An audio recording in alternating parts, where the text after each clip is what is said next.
Nous sommes ensemble pour une demi-heure d'actualité sur la TNC. Madame est venue aux 19h. Tout de suite, le sommaire. Lancement ce lundi 28 juillet 2025 de la 5e session de l'examen d'État. 1 709 341 élèves finalistes du secondaire sont enregistrés sur l'ensemble du territoire national. En Ituri, un réseau de ravitailleurs du mouvement CRP du criminel Thomas Lubanga est démasqué à Bunia. Vous suivrez les détails et tout à l'heure dans ce journal. Encore une fois de plus, bonsoir et bienvenue à toutes et à tous. Près de 43 civils ont été massacrés à Komanda dans la province de l'Ituri. Cet acte odieux perpétré par les présumés terroristes plutôt de ADF, MTM. L'inhumation de ces victimes a eu lieu aujourd'hui à Komanda. Regardez. Rien ne peut justifier au monde ces massacres crapuleux.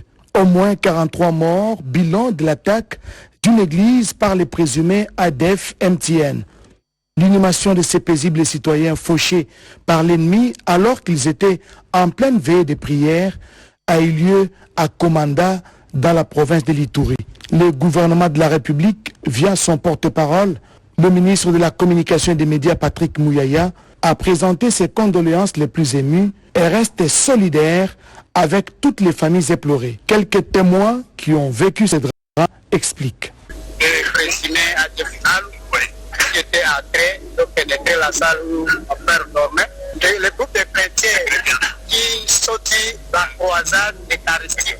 Oui, c'était un mouvement de la jeunesse catholique. Oui. C'était à leur cérémonie de la jubilée, après 25 ans de leur installation dans la paroisse. Ils commémoraient cette fête. Alors après la fête, les gens de Bunia, l'aumônier devait être rentré. Alors ils devraient célébrer la messe, la première messe pour confirmer leur jubilé. Ils devraient chanter la première messe. À 2h du matin, ce présumé ADF ont pénétré dans la salle où mon frère était en repos.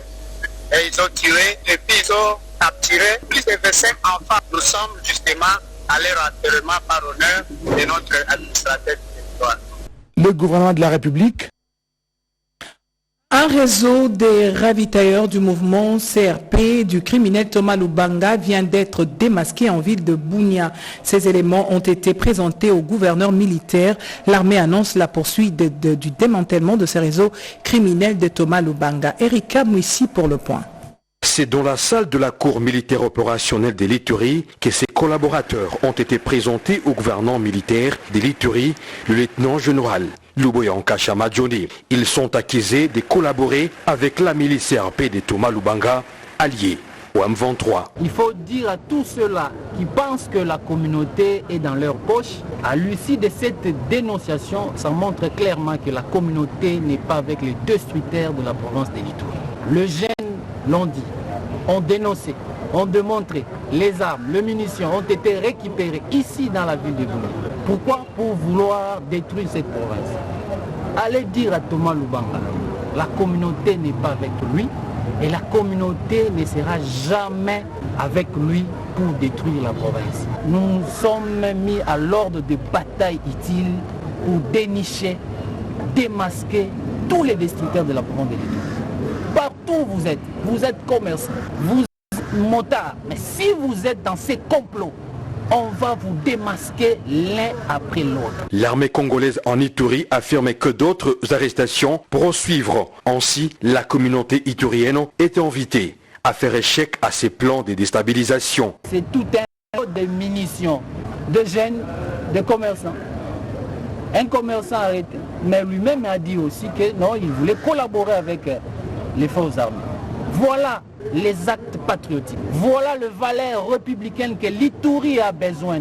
Au nom du gouverneur militaire de la province de l'Ituri, les commandants des opérations, lieutenant-général Luboya, nous lançons encore un message à la jeunesse, à la population, de se désolidariser des destructeurs de la province de l'Ituri. De ne pas suivre ceux-là qui ont que l'objectif ultime, détruire la province. Les enquêtes sont en cours. C'est aussi un message Ne fouillez pas là où vous êtes, restez, on viendra vous attraper. Les plans actuels de la déstabilisation de la province de l'Ituri, attribués à la CRP de Touma Lubanga alliée au M23, a déjà causé plusieurs pertes en vies humaines dans le territoire d'Njougou. Les opérations militaires sont en cours pour mettre définitivement hors d'état de nuire cette rébellion. Toujours en Ituri, le centre de Maragui, situé à 180 km de Bunia, a été doté par Raobank de 100 lampes solaires tout au long de son boulevard. L'administrateur militaire du territoire de Maragui appelle la population locale à l'utilisation rationnelle de cette dotation. Désormais, le boulevard reliant la commune rurale de Mahagui à Nyaroubé sur une distance de 2,5 km est entièrement éclairé. Cette réalisation est le fruit d'un partenariat public-privé. Raobank a installé 100 lampes solaires, un projet salué par la population locale pour ses nombreux bienfaits, selon Madame Rita Massengo, responsable des actions sociales et publiques au sein de cette banque. C'est une conférence des actions que nous menons déjà, pas seulement à Mahagui, mais dans différentes provinces à travers le pays et dans différents secteurs. C'est dans le secteur santé, comme on l'a fait à l'hôpital de Mahagui, dans l'éducation, dans l'entrepreneuriat, l'environnement et bien d'autres secteurs. L'administrateur du territoire de Mahagui, le colonel Jacques Dussanoa, qui a présidé la cérémonie d'inauguration, a exprimé sa reconnaissance face à ce geste hautement significatif. Hier, c'était avec le forage d'eau et tant d'autres réalisations. Aujourd'hui, c'est avec les lampadaires. J'exhorte d'autres entreprises de la place d'emboîter les pas à la Raobank pour développer notre territoire et le sécuriser. Vous savez, l'éclairage, c'est la sécurité. Dans le cadre de son volet social, la délégation de Raobank a également apporté son soutien aux forces armées de la République démocratique du Congo, stationnées à Mahagui, et l'a remis une jupe baissière contenant 2 chèvres, 2 moutons, ainsi que 2 sacs de riz et des haricots, un geste destiné à soutenir les forces loyalistes dans leur lutte contre l'insécurité. Les déplacés du site de Awar ont également bénéficié de kits scolaires en vue de la rentrée scolaire 2025-2026, de vivres et non-vivres, mais aussi de l'argent pour soutenir les activités génératrices de revenus. Et la joie était immense. La modernisation de la morgue est une initiative accueillie avec joie par le corps médical de l'hôpital, représenté par le docteur Patrick Oumondi de la Caritas. Comme annoncé dans le sommaire, les épreuves de la session ordinaire de l'examen d'État 2025 ont démarré ce lundi 28 juillet sur l'ensemble du territoire national. Voyons ce qu'a été l'effectivité du lancement dans les provinces du Kasai-Chikapa, Kwilu, Sankuru, Maindombe et dans ses condensés. Ils sont plus de 1800 candidats à participer à cette session ordinaire d'examen d'État dans la province éducationnelle du Ituri 1. Des épreuves lancées dans un climat de paix et de sérénité, se réjouit le directeur provincial de l'éducation nationale et nouvelle citoyenneté. Nos remerciements s'adressent également à son Excellence, Monsieur le Gouverneur, pour tous les efforts qu'il entreprend dans le souci de stabiliser la province de l'Ituri. L'inspecteur provincial principal a eu de mots justes pour jeter des fleurs au gouvernement national pour la mise en place d'une gratuité totale des examens d'État en faveur de finalistes se trouvant dans les provinces à conflit armé. Rappelons que le bon déroulement de ces épreuves est le fruit du rétablissement de l'autorité de l'État et la paix imposée sur une bonne partie de la province par les forces armées de la République démocratique du Congo en ces 4 ans de l'état des sièges sous le commandement du lieutenant général Luboyanka Chamadjoni. Le coup d'envoi des épreuves ordinaires de l'examen d'État édition 2025 a été donné lundi 28 juillet 2025 sur toute l'étendue de la province du Bas-Uélé par le gouverneur Mike David Mokeni à Missi. La cérémonie officielle a eu lieu à l'Institut Mbota Biochimie de Bouta. Présent à cette occasion, le directeur provincial de l'éducation nationale, Massoudi Bin Souloubika, ainsi que le ministre provincial de l'éducation, Bienvenue Momoti Alima, ont salué les avancées du système éducatif dans le Bas-Uélé. Ils ont exhorté les élèves à faire preuve d'honnêteté, de concentration et à donner le meilleur d'eux-mêmes. Dans son allocution, le gouverneur Mike Mokeni a d'abord rendu un hommage appuyé au président de la République Félix Antoine Tshisekedi Tshilombo, garant de la paix et porteur d'une vision claire pour le secteur de l'éducation en RDC, retiendra que 4649 candidats prennent part à ces épreuves sur toute l'étendue de la province du Bas-Uélé. À l'issue du lancement officiel, l'autorité provinciale a effectué une ronde de réconfort dans les 4 centres de passation des épreuves situés dans la ville de Bouta. La commune rurale d'Enselengue, chef-lieu du nouveau territoire, était le cas de choisir pour le gouverneur de la province du Maïndo Melebon Kosokevani de procéder au lancement officiel des épreuves de la session ordinaire édition 2024-2025 à travers toute la province du Maïndo, mais où pour cette première journée, des candidats finalistes du secondaire affronteront les questions liées à la culture générale. Prenant la parole devant le dignitaire venu pour assister à cette cérémonie solennelle, le gouverneur de la province du Maïndo Melebon Kosokevani a pour sa part mis chacun devant ses responsabilités en 2438 filles avec une déperdition de 1613 candidats, soit 20,6%. Il est 9h précises à Lodja. Le ministre provincial de la Justice, Antoine Iyoko Walokoto, représentant le gouverneur du Sankourou, donne le coup d'envoi de l'examen d'État, édition 2025. Le lycée du Kongelo a servi de cadre à cette cérémonie. Au total, 11 158 élèves, dont 4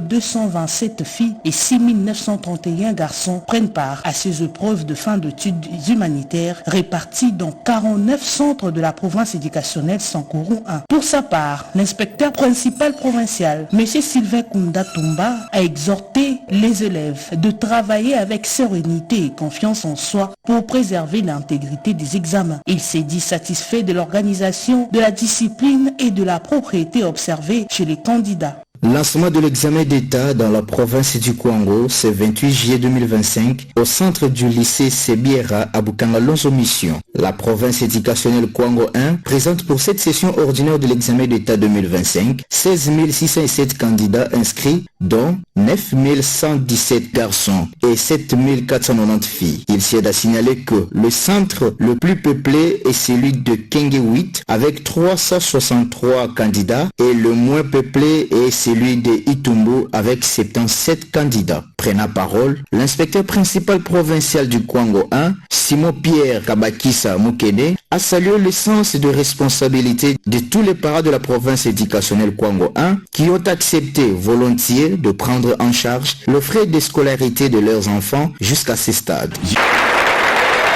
Au Lualaba, la 59e édition des examens d'État a été effective ce lundi 28 juillet 2025. C'est le vice-gouverneur Mufundi Chinat Karl qui a donné les go à l'Institut technique de Mutoshi en présence des superviseurs nationaux, la ministre provinciale en charge de l'éducation, le ministre provincial de l'Intérieur, les membres du cabinet du gouverneur ainsi que les autorités tant qu'éducationnelles, militaires et civiles. Dans ce mot, le vice-gouverneur Clément Mufundi a encouragé les récipiendaires d'aborder ces épreuves dans le calme et la discipline. Le Lualaba de Fifi Masuka Saini doit être la meilleure et avoir un pourcentage élevé pour conquérir la bourse Denise Nyakero. Les superviseurs nationaux venus de Kinshasa ont remercié les autorités provinciales pour l'hospitalité et leur gestion dans le développement du Lualaba en construisant des écoles pour l'avenir de la jeunesse. Et ça n'est suivi l'ouverture de la malle contenant les questionnaires, le contrôle par les élèves et la distribution par Mufundi Chinat Karl ainsi que les membres de sa délégation.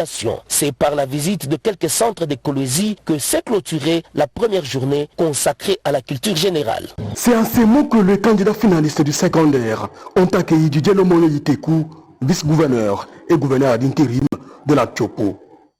Une cérémonie sobre marquant le lancement officiel de l'examen d'État, édition 2025, au centre du collège Sayo, situé dans la commune Makiso. Prenant ensuite place à la tribune, Didier Lomono Yitekou et les autres personnalités ont observé une minute de silence en mémoire des candidats finalistes ayant perdu la vie tout au long de l'année scolaire. Dans son discours, Didier Lomono Yitekou invite les candidats au calme. Le gouverneur d'intérim procède à l'ouverture des malles contenant les items devant plusieurs personnalités et candidats.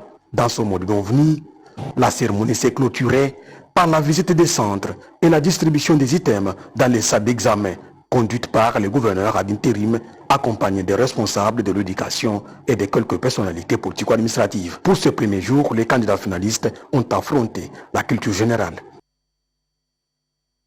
Retournons à Kinshasa. La vice-ministre de l'Intérieur, Eugénie Tshela-Kamba, poursuit ses tournées d'itinérance à travers la capitale pour s'assurer de la sécurisation de personnes et de leurs biens par les forces de l'ordre. La vice-ministre de l'Intérieur, Eugénie Tshela-Kamba, poursuit ses tournées d'itinérance dans tous les coins de Kinshasa pour s'assurer que la population vit en paix, comme le veut le chef de l'État et commandant suprême Félix Antoine Tshisekedi Tshilombo. Dans la commune de Matete, hormis des ménages, différents lieux de commerce ont été visités par le numéro 2 de la territoriale au pays dans le souci de s'enquérir sur le fonctionnement des activités. Déjà à partir du rond-point, la vice-ministre Eugénie Tshela-Kamba et toute sa délégation se sont rendus compte que toutes les activités évoluent normalement et le mariage des maires au beau fixe entre la police nationale congolaise et tous les commerçants exerçant à ces coins de la capitale congolaise. Je suis descendu pour rendre compte de l'effectivité des activités et surtout me rassurer que vous vivez en paix comme le veut notre chef de l'État, Félix Antoine Tshisekedi Tshilombo.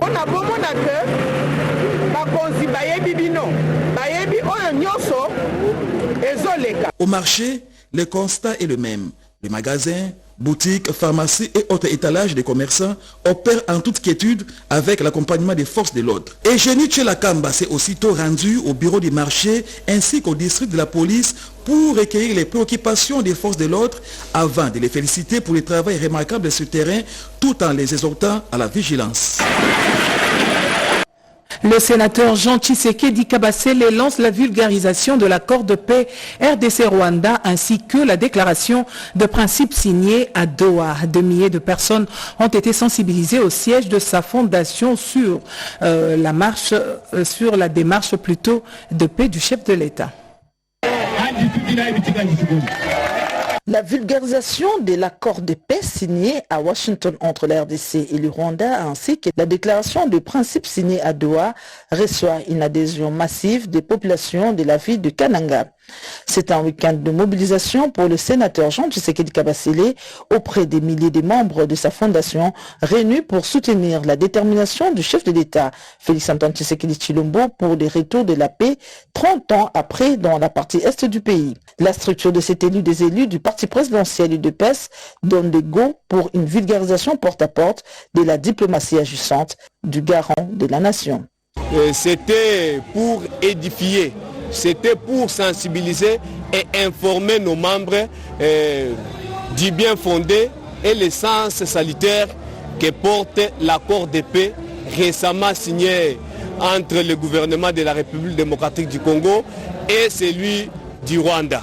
C'est un véritable moment de communion entre le sénateur Jean Tshisekedi Kabasele et sa base de réitérer leur soutien aux efforts diplomatiques du chef de l'État pour un Congo uni, fort et prospère.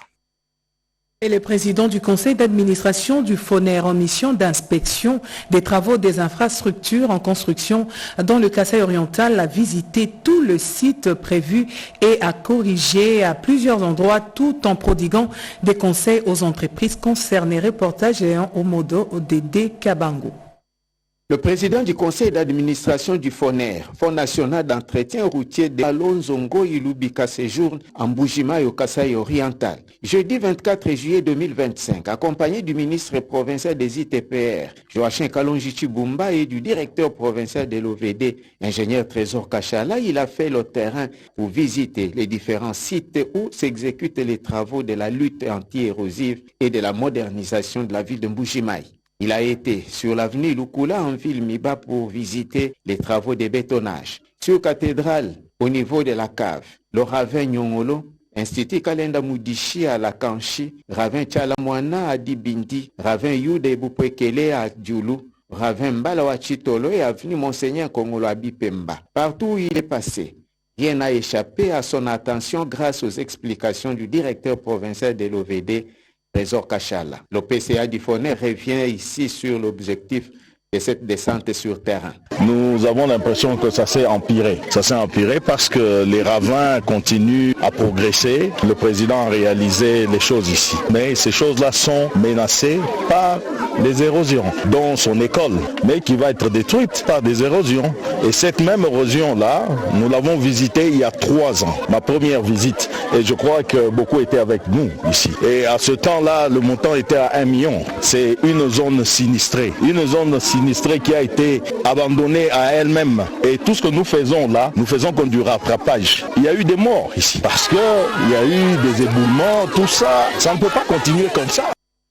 De son côté, le gouverneur du Haut-Ouélé, Jean Bakomi Tongambu, de retour à Isiro, en provenance de Kolwezi via Kinshasa, a invité la population de ce coin à soutenir le chef de l'État, mais aussi à garder l'espoir de la transformation de leur entité. Nathalie Mboula.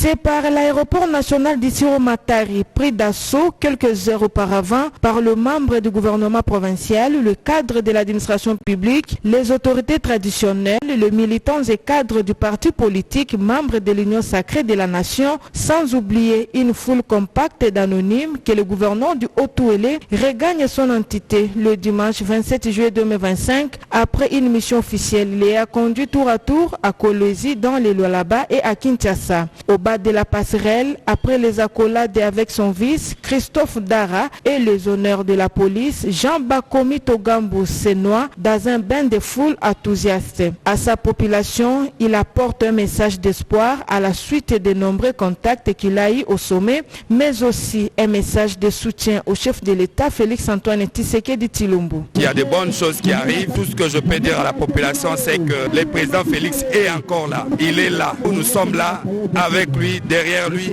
et nous les soutenons totalement. Il est déterminé à travailler avec les provinces directement. Continuons à les soutenir dans ce qu'il fait comme travail, surtout dans ce qui concerne le rétablissement de la paix, les efforts sur le plan diplomatique. Je suis content. Je remercie encore une fois l'équipe sur place ici pour avoir décrété la journée d'aujourd'hui, une journée de prière pour le président de la République, tous unis derrière, avec un seul président, le président Félix. Le long cortège de Jean Bakomi Tongambu s'est ébranlé vers le centre-ville avant de chuter au gouvernorat dans une ambiance festive.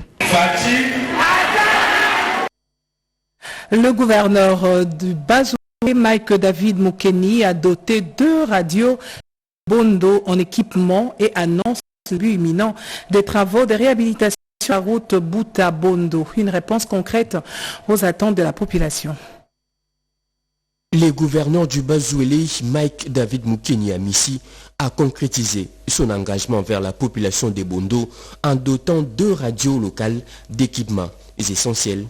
La radio-télévision de l'Ouélé a reçu un émetteur et ses accessoires, tandis que la radio-télévision Bondo a bénéficié d'un mixeur et d'autres matériels techniques. Ces gestes s'inscrit directement dans la lignée des promesses faites par le gouverneur lors de sa récente tournée dans le territoire de Bondo, répondant ainsi aux doléances exprimées par les habitants. J'étais venu à Bondo et j'avais promis pour un bon fonctionnement de radio communautaire, des émetteurs et autres outils informatiques. Aussi, pour la route, les travaux vont commencer dans peu de temps. Dites à la population de Bondo que le chef de l'État ne les a pas oubliés. Ces dotations remises aux députés provinciaux du territoire de Bondo visent à renforcer la capacité de diffusion de l'information et à améliorer la qualité des programmes locaux. En marge de cette remise, l'autorité provinciale a également rassuré les élus de Bondo concernant une autre entente majeure de la population. Les travaux de réhabilitation de la route Bouta-Bondo débuteront dans les semaines à venir. Cette annonce, relayée par le député, promet un désenclavement crucial pour le territoire. Les députés provinciaux de Bondo ont exprimé leur vive satisfaction face à ces actions concrètes du gouverneur, témoignant de l'attention portée aux besoins de leur circonscription. Suivons à présent cette cérémonie de remise de l'étendard au commissariat provincial de la PNC Sud-Ubangui par le gouverneur de province.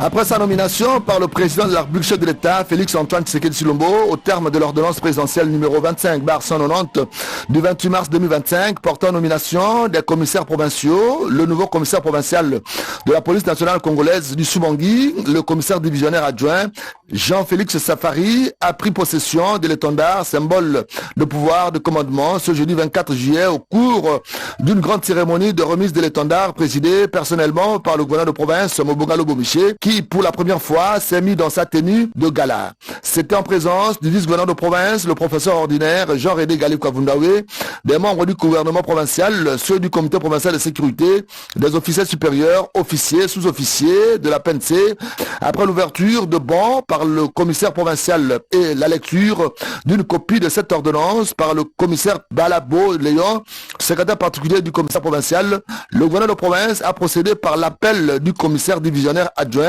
Jean-Félix Safari, l'homme du jour, suivi de l'appel de l'étendard qu'il lui a remis sous les applaudissements frénétiques comme attribut et symbole de pouvoir de commandement sur l'ensemble de la police nationale congolaise Sud-Ubangui.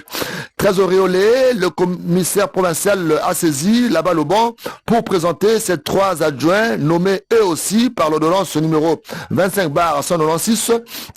Juste la collaboration, qui nous sentent comme leur police, que nous travaillons en commun pour que le travail aille de l'avant. Parce que sans la population, la police ne peut pas exister. Dans le Haut-Katanga, la situation sécuritaire reste au centre des priorités. Le gouverneur intérimaire s'est entretenu avec le général Edi Kapin Dirung, commandant des opérations militaires dans la région. Une rencontre stratégique visant à renforcer les dispositifs de sécurité face aux menaces persistantes. Le gouverneur intérimaire du Haut-Katanga a débuté la journée de ce vendredi 25 juillet 2025 par cette hospitalité accordée au commandant de la 22e région militaire. Le général de brigade Edi Kapin Dirung est allé présenter à l'autorité provinciale ses deux nouveaux adjoints. Il s'agit du commandant adjoint en charge des opérations et renseignements, le général de brigade Jean-Claude Bokolomba Bonganda et le commandant adjoint en charge de l'administration et logistique, le colonel Mwimba. Faisant d'une pierre deux coups, le général Edi Kapin Dirung a introduit auprès de l'autorité provinciale Martin Kazembe Choula, la présidente du conseil d'administration de l'organisation non gouvernementale Solidarité Plus Forever SPF, Bénédicte Ngalolamputu, à la tête d'une équipe du Haut-Katanga. Cette structure organise des activités de sensibilisation de l'hygiène menstruelle et de la situation de la jeune fille en milieu scolaire et dans les cas militaires de la province qui préfère. La campagne est à sa deuxième phase avec comme but de sensibiliser la communauté entière à parler de la menstruation sans tabou, éduquer, former et informer la jeune fille. Nous avons ciblé 10 000 jeunes filles, voire même le jeune garçon, pour cette sensibilisation. Nous allons faire les descentes dans des écoles. Tout commencera par un lancement officiel ici, où nous allons peut-être réunir 500 jeunes filles à titre symbolique. La première campagne avait été lancée le 31 mai dernier à Kinshasa et cette année, c'est au tour de la province du Haut-Katanga d'accueillir la deuxième phase. Toujours dans le Haut-Katanga, chaque Congolais est appelé à s'approprier le processus de paix. Vision Fachi rénovée poursuit avec sa campagne de mobilisation de Louchois et Louchoises. Images et commentaires. La République démocratique du Congo a franchi un pas, la RDC a franchi un cap, celui de la paix durable. Et ce processus a plus que besoin de notre soutien et de toute la communauté. Kalimboui, qui prévoit d'atteindre d'autres coins du Haut-Katanga, a échangé à Lubumbashi avec les forces vives sous la manière de la Vision Fachi rénovée sur des sujets qui font l'actualité. La situation du pays d'une manière générale, mais également celle du Haut-Katanga en particulier.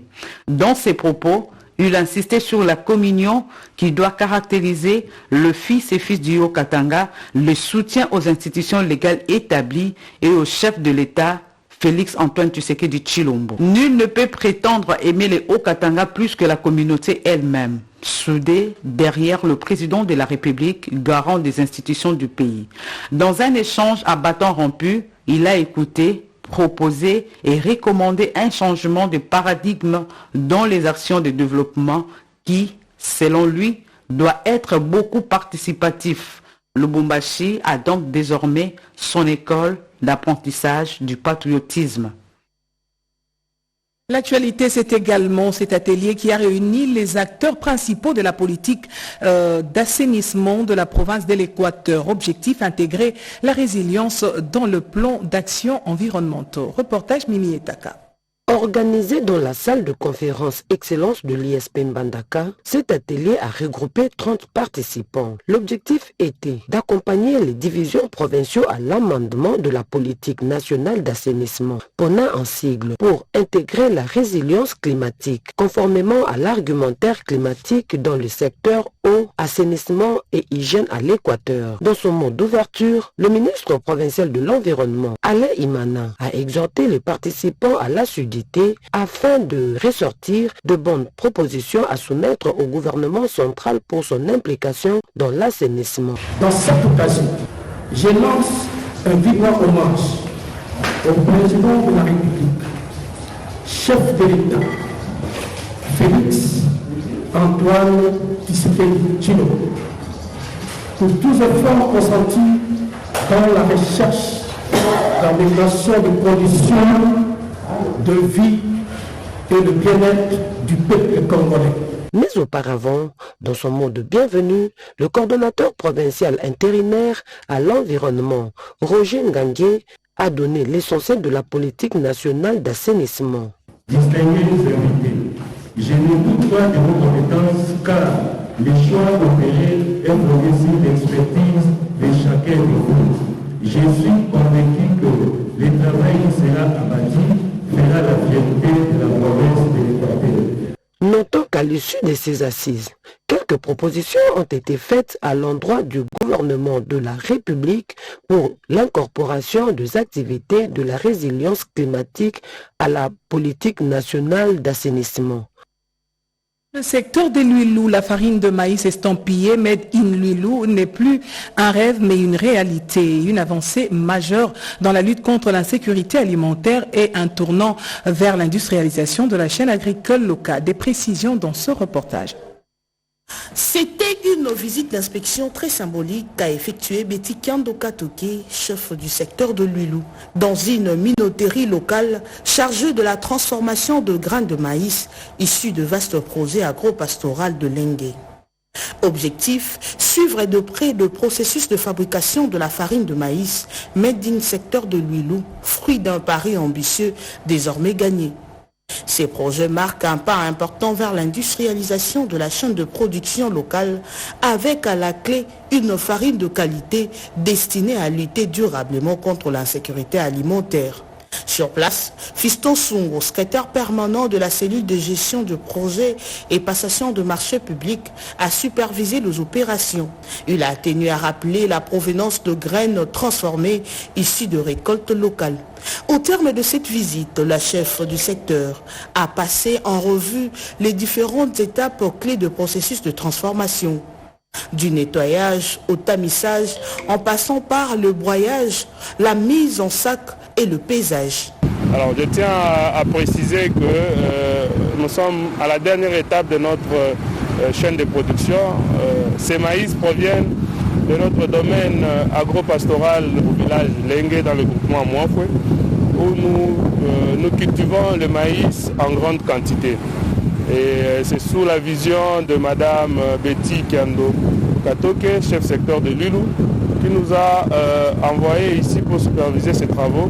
Et bientôt nous allons passer à la vente de la farine de maïs ici sur place chez nous au secteur de l'huilou. Une farine bientôt dans tout le ménage, produite localement pour nourrir localement. Cette énième action de Betty Kiando Katoke est une réponse à la sécurité alimentaire prônée par la gouverneure de province, Fifimasuka Saini. Et le Forum africain de développement AFEX a vécu en Turquie. La RDC a été représentée à ses assises par le directeur général de l'Institut national de préparation professionnelle, Patrick Kaimbe, a fait appel à une plus grande synergie entre le pays africain pour relever le défi de l'employabilité et de l'innovation. Au commentaire, Séverine Pascal. La 7e édition de l'African Forum on Expo Development a mis un cap sur l'innovation de la coopération régionale. La RDC, présent à ces assises, a été représentée par l'Institut national de préparation professionnelle. Son directeur général, Patrick Kaimbe-Soumpi, a exposé sur le rôle crucial de l'INPP dans la transformation socio-économique et le progrès en matière de modernisation des infrastructures et digitalisation de la formation. Ce genre de forum, ça permet à nous, qui sommes établissements publics œuvrant en République démocratique du Congo, d'avoir un contact avec le monde des affaires ici pour voir les opportunités d'affaires qui peuvent se présenter près de nous et que les hommes d'affaires turcs puissent venir investir chez nous.